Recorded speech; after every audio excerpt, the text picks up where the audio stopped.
시조 잊지 않고 계시죠? 김소월의 시를 보실 건데 시조를 일단 잊지 않고 있는 틀 안에서 같이 보겠습니다. 시조랑 김소월의 시가 좀 유사한 점이 있어요. 뭐가 비슷할까? 시대도 다른 것 같고 김소월의 시가 좀 많이 다른 것 같은데 싶지만 공통점은 음보적인 측면에서 공통점을 찾을 수 있습니다. 물론 음보가 똑같지는 않아요. 설명 들으세요. 시조는 정형시였죠. 그 정형시라는 거 뭡니까? 형식이 이미 정해져 있어요. 그래서 이 정해진 형식에다가 맞춰서 써야 돼요. 그래서 시조라는 건 마음대로 안 생겼어요. 딱 초장, 중장, 종장 해서 3장이고요. 의미상으로는 한 장에 두 구씩 전체 6구로 나눠서 쓰는 거잖아요. 그래서 3장 6구 45자 내외라는 형식이 정해져 있어서 이 형식에 맞춰서 써야 돼요. 세 줄을 넘어갈 수가 없습니다. 일단 세 줄 단위로 딱딱딱딱 끊어서 써야 되는 거죠. 반면에 김소월의 시는 뭐 세 줄 안에 끝내야 돼. 요런 10줄 안에 끝내야 돼. 10줄로 써야 돼. 이런 형식 정해진 거 없어요. 그냥 시인이 쓰고 싶은 만큼 씁니다. 그래서 형식상으로 봤을 때 시조는 정해진 형식이 있었던 정형시였고 김소월의 시는 형식 제약 없어요. 자유롭게 쓴 자유시입니다. 공통점은 시라는 건 기본적으로 운율이 있잖아요. 읽을 때 노래를 부르는 것과 같은 리듬감, 그걸 운율이라고 하는데 시는 기본적으로 운율이라는 게 있거든요. 이 운율을 만들어낸 방식이 시조와 김소월 시가 운율을 만드는데 중점을 둔 게 같아요. 음보예요. 음보라는 거 뭡니까? 읽다 보면 규칙적으로 끊어 읽게 되는 그 호흡의 마디, 여기서 끊게 돼 라는 그 호흡의 마디가 음보였는데 시조는 음보 딱딱 맞죠? 시조 몇 음보입니까?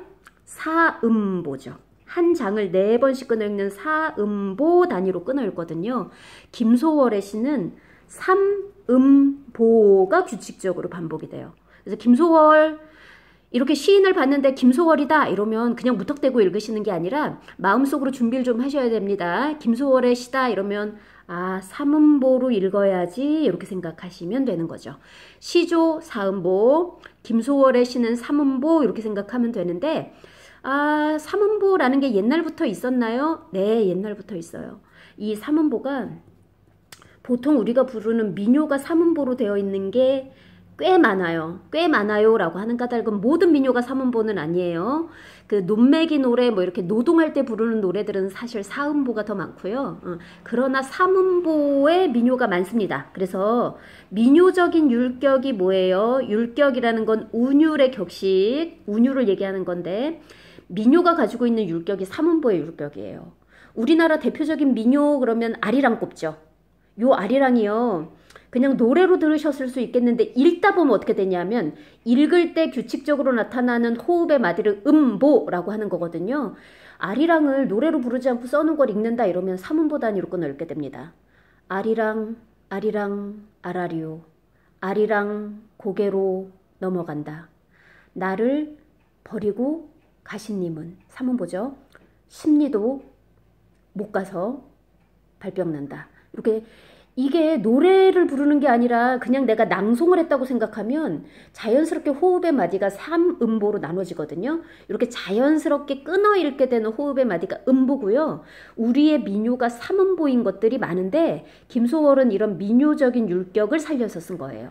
그래서 김소월의 율격 그러면 민요적 율격이라는 건 3음보로 끊어서 읽어 라고 생각하시면 됩니다. 김소월의 시가 나왔다 이러면 조금 의식하셔야 돼요. 3음보로 끊어 읽어야지 이렇게 생각하시면 되겠습니다. 요 김소월이 시를 잘 쓰는 사람이죠.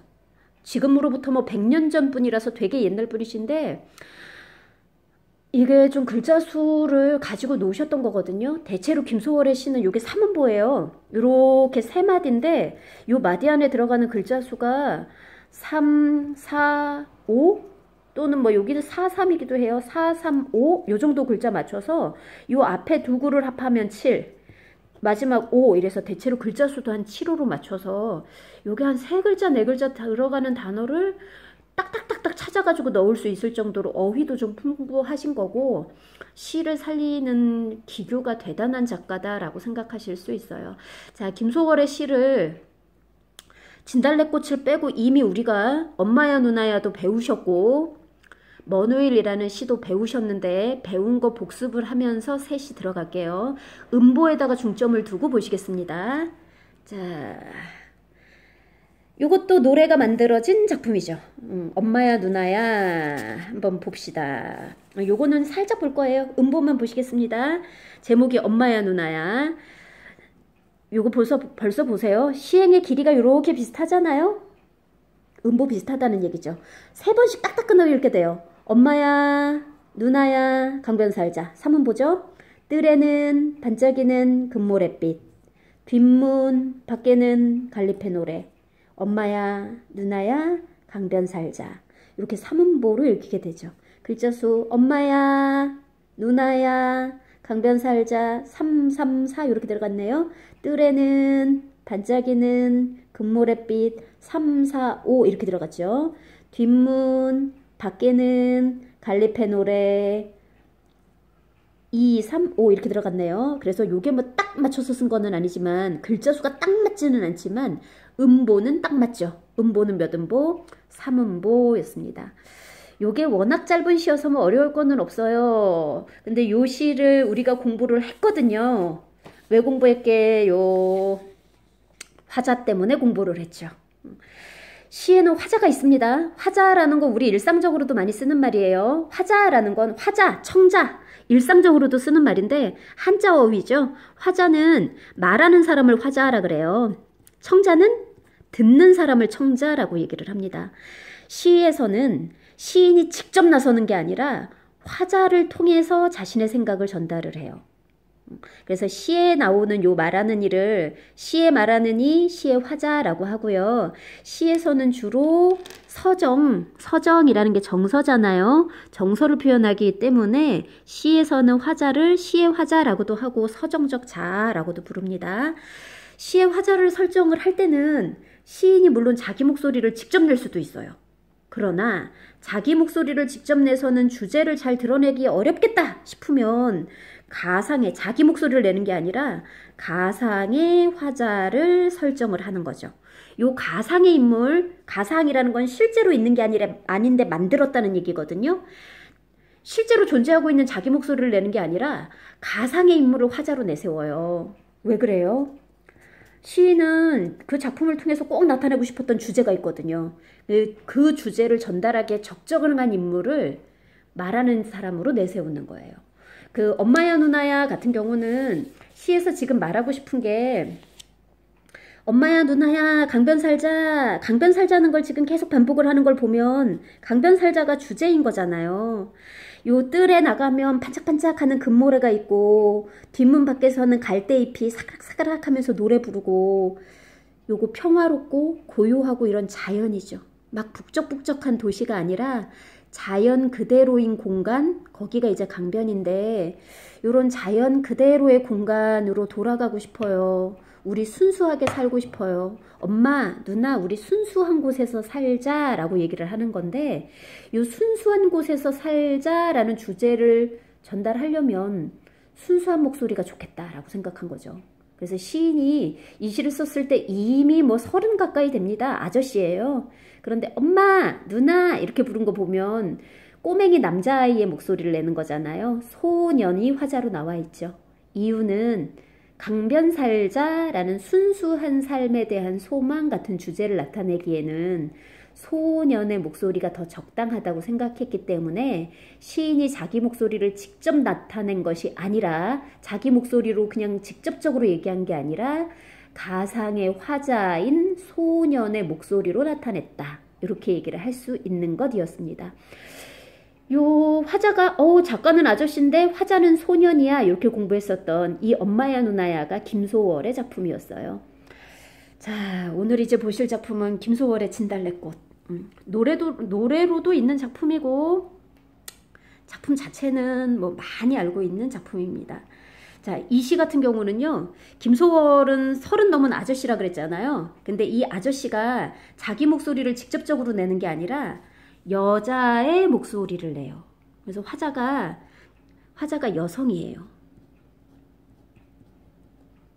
이게 화자가 여자인 걸 어떻게 알 수 있어요? 말투를 가지고 압니다. 우리말로는 순고유어로는 말투라고 하는데 이 말투를 한자로는 어조라 그러거든요. 어조를 가지고 여성 화자야 라고 짐작을 해요. 어조 말투가 어떤 말투냐 하면 존댓말 써요. 우리 사회가 이 오랫동안 아버지가 집안의 대를 잇고 아버지가 돌아가시면 첫째 아들인 맏형이 집안의 대를 잇고 이런 가부장적인 사회 속에서 살았잖아요. 그러다 보니까 이런 가부장적인 사회 속에서는 딸보다는 아들을 낳으면 더 좋아하죠. 이런 걸 남아라는 게 남자아이 얘기하는 거예요. 남아 선호 사상이 있었고 이렇게 남자가 태어나면 막 더 좋아하고 이러다 보니 남자가 더 존대를 받고 여자는 좀 이렇게 하찮은 대접을 받고 이런 걸 한자로는 남존여비라고 합니다. 그래서 우리 사회가 지금은 많이 달라졌지만 오랫동안 남존여비의 사회였었거든요. 그러다 보니 여자들은 대체로 남자를 향해서 존댓말을 써요. 그래서 이렇게 존댓말을 사용을 하고 있다 이러면 여성 화자야 이렇게 얘기를 합니다. 이게 관습적으로 아무래도 그래요. 선생님이 얘기를 할 때 쓰여져 있는 글을 본다고 생각을 하세요. 쓰여져 있는 글을 보는데 아프냐? 나도 아프다. 이렇게 생긴 걸 봤다면 요거 글로 봤어? 아프냐? 나도 아프다. 요걸 봤을 때 여자가 한 말 같아요? 남자가 한 말 같아요? 요게 옛날 어르신들한테 다 물어보면 이거 남자 말투지? 이렇게 얘기를 할 거예요. 반면에 똑같은 내용이더라도 아프세요? 당신이 아프면 저도 아파요. 아프세요? 그대가 아프다면 제 마음도 아프답니다. 아픕니다. 이렇게 얘기를 했으면 이렇게 쓰여진 걸 보면 남자가 얘기한 것 같아요? 여자가 얘기한 것 같아요? 이렇게 물어보면 여자가 얘기한 것 같은데 이렇게 얘기하시는 어른들 많을 거예요. 이런 식으로 좀 관습적으로 나오는 거예요. 왠지 이렇게 딱딱하고 반말투고 좀 단호하고 이러면 남자 말투 같다 이러는 거고 뭐뭐 하세요? 뭐뭐 해요? 뭐뭐 합니다. 이런 공손한 말투를 쓰면 여자 말투 같다 이런 관습적인 게 좀 있는 거거든요. 근데 여기 김소월의 진달래꽃 같은 경우는 다 이렇게 존댓말을 써요. 그렇기 때문에 이렇게 존댓말을 쓰는 공손한 말투 이런 걸 이제 경어체라고 합니다.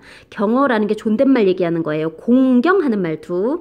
공손한 경어체의 어조를 가지고 있다. 이러면 화자는 여성이라고 보는 거죠. 이 노래에서는 나보기가 역겨워 가실 때에는 간다가 아니라 가신다. 이렇게 존댓말 다 쓰거든요. 그래서 화자를 여성 화자라고 하는 거예요. 김소월이라는 시인은 30을 앞두고 있었던 남자입니다. 그런데 말투가 이렇게 공손한 말투를 쓰고 있기 때문에 시인은 남자지만 화자는 여성 화자를 설정을 했네. 시인과 화자가 꼭 일치하는 건 아니구나. 주제를 잘 드러내기 위해서는 주제에 걸맞은 목소리를 쓰는구나. 이렇게 생각하시면 되는 겁니다. 자, 제목이 진달래꽃인데 이 진달래꽃이라는 중심 소재가 하는 역할이 뭐냐면 지금 여자예요. 화자는. 이 여성 화자가 너무 사랑하는 당신이 있는 거죠. 그래서 당신과 헤어지고 싶지 않은데 왠지 당신은 나에게 좀 소홀해요. 그래서 먼 훗날 이별이 올지도 모르는 그 상황을 가정을 해보는 거야. 당신이 나한테 정이 떨어져서 떠난다고 하면 내가 과연 보내줄 수 있을까를 생각을 하는 거죠. 내가 과연 보내줄 수 있을까를 생각을 해보는데 어쩝니까? 나를 보는 게 싫어서 간다는데 고이 보내줘야죠. 그런데 내 사랑은 끝나지 않았거든요. 당신에 대한 내 마음은 남아있기 때문에 저는 아직까지 당신에 대한 사랑이 남아있고 제 사랑은 아직까지 불타고 있어요 라는 걸 보여주고 싶은 거예요. 제 사랑은 불타고 있어요 이런 걸 보여주려면 뭐 하얀 목련꽃 이런 거 안 어울리죠. 크기가 조그만 벚꽃 이런 거 안 어울리겠죠. 붉은색이 나는 꽃을 선택을 한 거예요. 근데 장미 같은 서양과 아니고 산에서 자라는 진달래꽃을 선택을 해서 먼 훗날 내가 사랑하는 당신이 떠난다면 내가 보낼 수 있을까?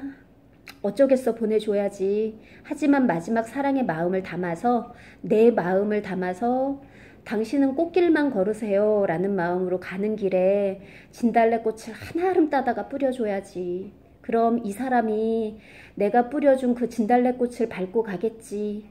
그 밟힐 때 내 마음이 밟히는 것 같겠다. 내 심장이 내 사랑이 꾹꾹꾹꾹 짓눌려 밟히는 것 같겠다. 가슴이 찢어지겠지. 이렇게 생각하는 거죠. 진달래가 밟힐 때 그 진달래 분홍빛이거든요. 그 진한 분홍의 꽃잎이 이겨져서 분홍색 물이 바닥에 막 찍찍찍찍 자국을 남기고 이럴 때 내 심장도 찢어지겠지. 하지만 눈물 꾹 참고 보내줘야지. 이렇게 생각하는 시가 진달래꽃이라는 시예요. 그래서 진달래꽃에서 요 진달래꽃이라는 소재는 진달래꽃은 님에 대한 화자의 사랑을 보여주는 겁니다.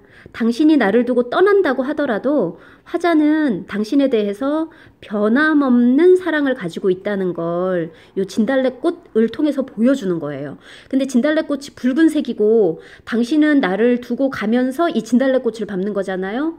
나를 밟고 가 하고 똑같은 거거든. 진달래꽃을 밟고 간다라는 건. 그래서 요때 진달래꽃이라는 건 화자의 사랑을 나타내는 거기도 하지만 그냥 진달래꽃 자체가 화자의 분신이라고도 볼 수 있어요. 진달래꽃을 밟고 가는 건 나를 밟고 가는 거랑 똑같은 거야 라고 생각할 수 있죠. 나를 밟고 가 이러면 좀 무섭겠지만 당신은 꽃길만 걸으세요 이러는 축복의 마음도 담겨 있다고 할 수 있어요. 이거 축복하는데 꽃을 뿌리는 거 되게 오래된 풍속이거든요. 불교에도 있어요. 그 불교에서 이 누군가를 축복해주고 그 극락가세요 이럴 때 꽃을 뿌려줘요. 그래서 부처님이 오실 때 꽃비가 내리거든요. 꽃이 막 하늘에서 비처럼 내리거든요. 그래서 부처님이 오시는 것처럼 이 꽃을 뿌려서 덕을 빌어준다는 게 있기 때문에 요 노래의 화자가 나를 두고 떠나는 님을 향해서 진달래꽃을 뿌려줬다라는 건 꽃길만 걸으세요 라는 축복, 산화공덕이라는 이런 불교의식하고도 관련이 있다고 보시면 됩니다. 자, 이 내 변함없는 사랑이 짓밟히고 있는 걸 통해서 화자의 사랑을 진달래꽃 분홍색이에요. 짓이겨서 밟으면 막 분홍색 물이 쭉쭉쭉쭉 터질 겁니다. 시각적으로 사랑의 마음을 보여준 거였다고 생각하면 되겠죠. 그래서 그냥 단지꽃이 아니고요. 진달래꽃을 통해서 화자의 변함없는 사랑을 드러내주는 소재가 진달래꽃이었고 제목을 진달래꽃으로 한 거예요. 자, 화자는 시 속에 드러나 있죠. 화자가 시 속에 드러나 있어요. 누구로 드러나 있어요? 나로 드러나 있어요. 요 나는 여자입니다. 여자라는 거 어떻게 한다고요? 나보기가 역겨워 가실 때에는 가신다, 하신다 이렇게 존댓말을 쓰고 있는데 이런 공손한 경어체를 쓰면 여성하자라고 생각하시면 되는 거예요. 말없이 고이 보내 드리오리다, 뭐뭐 하리다, 하리이다 이런 것도 다 높임의 말투라서 공손한 여성적 어조를 쓰고 있다. 자, 일단 작가가 김소월 이렇게 나오잖아요. 김소월의 시다 이러면 삼음보의 민요적 율격, 삼음보의 민요적 율격. 딱 그렇게 돼 있어요. 나보기가 역겨워 가실 때는 삼음보죠. 말없이 고이 보내 드리오리다, 삼음보죠. 영변의 약산 진달래꽃, 삼음보죠. 아름따다 가실 길에 뿌리오리다, 삼음보죠. 가시는 걸음걸음 놓인 그 꽃을, 삼음보네요. 사뿐히 지려밟고 가시옵소서, 역시 삼음보고요. 나보기가 역겨워 가실 때에는 죽어도 아니 눈물 흘리오리다, 삼음보였습니다. 김소월의 시 삼음보의 민요적 율격을 쓴다라는 건 김소월 시를 읽을 때는 기본 틀이에요. 작가 김소월 이렇게 나왔으면 삼음보 민요적 율격 요거는 생각해 두고 계시면 되겠습니다. 자, 1년을 보실 건데 화자는 이별의 상황이 올 걸 가정을 해보는 거예요. 지금 이별의 상황이 아니야. 나중에 이별의 상황이 온다면이에요. 나보기가 역겨워 가실 때에는 가시는이 아니잖아요. 가실이죠. 그래서 미래의 상황을 가정을 해보는 거야. 나를 보는 게 역겹다고 가실 때 어떻게 하겠대요? 말없이 고이 보내드리겠답니다. 그래서 우리에게 만약에 뭐가 온다면, 이별의 상황이 온다면, 이 이별의 상황을 지금 화자는 가정을 해보는 건데, 이 이별을 어떻게 해야겠다? 수능해야 되겠다. 수용해야겠다. 이러는 거죠. 화자는 조금 소극적인 면이 있습니다. 사랑의 선택과 결정을 자기가 하는 게 아니네요. 님이 떠나면 나는 보내줘야지, 님의 결정에 따르는 거기 때문에 사랑을 대하는 화자의 자세는 좀 소극적이고요. 요것도 또 관습적인 거예요. 요즘은 안 그래요. 과거까지만 해도 전근대적인 사회에서는 애정 표현을 남자가 먼저 하고 여자가 받아주고 요런 게 좀 관습적인 거거든. 그래서 이별에 대한 결정도 남자가 하고 여자가 받아들여주고 이렇게 돼 있어서 요 노래의 여성 화자는 사랑을 대하는 자세, 이별을 대하는 자세, 태도 이런 게 이별을 순응하는, 자기가 결정하는 게 아니라 조금 소극적인 태도를 가지고 있구나 라고 얘기를 할 수가 있겠습니다. 자, 1년 일단 이별의 상황이 온다면 수용하겠답니다. 자, 그런데 그냥 끝이지요? 끝 아니에요. 화자는 사랑이 남았어요. 그 남아있는 사랑을 뭘로 표현하는 거예요? 기억, 진달래꽃으로 표현을 하는 거죠. 영변. 지금은 이 영변이라는 곳에 아름답지 않을 것 같아요. 여기 북한에 있거든요. 평안도에 있는 건데 북한이 이 영변의 핵시설을 만들어서 영변 핵처리장 막 이렇게 신문기사에도 곧잘 나오는 곳입니다. 그래서 가보지는 못했지만 지금은 영변이 아름답지 않을 것 같은 느낌이 좀 드는데 1920년대까지만 해도, 김소월이 살았었던 시기만 해도 이 영변은 진달래꽃이 피는 아름다운 시골 동네였던 거죠. 이 영변에 가면 약산이라는 산이 있어요. 여러 가지 몸에 좋은 약초가 많이 난다는 전설이 있는 약산입니다. 이 약초가 많은 약산에 진달래꽃도 아주 곱고 아름답고 무성하게 피어요. 그 영변에 약산에 있는 진달래꽃을 한아름을 딸 거예요. 님이 가시는 길에 꽃길 뿌려줄 거거든. 그런데 이렇게 조금 띄엄띄엄 성글게 뿌려주는 게 아니라 한아름, 내 있는 힘껏 다 따오겠다는 거죠. 요 있는 힘껏 한아름을 따온다는 건 님에 대한 사랑이 크니까. 님에 대한 사랑이 없었다면 진달래꽃을 뿌려줄 리도 없고, 그래도 야 뭐라도 좀 뿌려줘라 이러면 형식적으로 뭐 한 줌 따오겠지만, 이게 님이 시켜서 하는 것도 아니고 내 사랑의 양이에요. 내 사랑의 양이 두 팔을 벌려서 딸 수 있는 만큼 최대한 한아름을 따는 거죠. 한아름을 따다가 가실 길에, 님 높였죠? 공손한 경어체입니다. 가실 길이에요. 가시는 길 아니고요. 가신 길 아니고요. 과거도 아니고 현재도 아니고 가실 길, 미래의 상황 가정하는 겁니다. 가실 길에 뿌리우리다, 뿌려 드리겠습니다. 다 이런 존댓말이에요. 운율, 사문보 때문에 충분히 살고 있지만 뿌리우리다, 드리우리다, 뭐뭐우리다 라는 종결어미를 반복하는 걸 통해서도 운율 만들어주고 있죠. 이렇게 종결어미, 끝나는 어미가 종결어미예요. 별거 아닙니다. 종결어미. 그냥 끝나는 말이라는 얘긴데, 요 종결되는 말, 끝내는 말을 딱 반복을 해서 각연이, 지금 각 연이 요런 한 덩어리 한 덩어리를 연이라 그러잖아요. 각 연이 똑같이 끝나죠. 이렇게 끝나는 말을 짝지어서 생기는 운율을 가군이라 그러는데, 종결어미의 반복을 통해서 가군도 형성을 해줬네요. 2연, 1년부터 2년까지 당신이 떠난다고 하면 보내야죠. 그런데 그때 내 사랑은 끝나지 않았을 거니까 내 사랑의 마음을 진달래꽃으로 뿌려드리겠어요 라고 미래의 상황 얘기하고 있어요. 자, 가시는, 님을 향해서는 계속 이렇게 존댓말 쓰네요. 가시는 걸음걸음마다 놓인 그 꽃 진달래꽃은 내 마음이거든요. 놓인 그 꽃을 살뿐히 밟는다라는 건 살짝 밟는다는 거죠. 그런데 뒤에 지려밟고라는 단어가 나오네요. 지려밟는다라는 거는 무슨 얘기냐면 짓이겨서 밟는다는 거야. 터져라 막 이러고 꾹꾹 짓이겨서, 짓눌리게, 짓이겨 밟는 게 지겨밟다, 지려밟다라는 뜻이거든요. 그래서 사뿐히 지려밟고 가시옵소서 이랬는데 이게 말이 됩니까? 사뿐히 밟았는데 어떻게 짓이길 수 있어? 짓이기려면 온 힘을 다해서 꾹꾹 눌러야지. 그러니까 사뿐히 지려밟고라는 건 앞뒤가 안 맞아요. 사뿐히는 살짝이고요. 지려밟고는 세게 해요.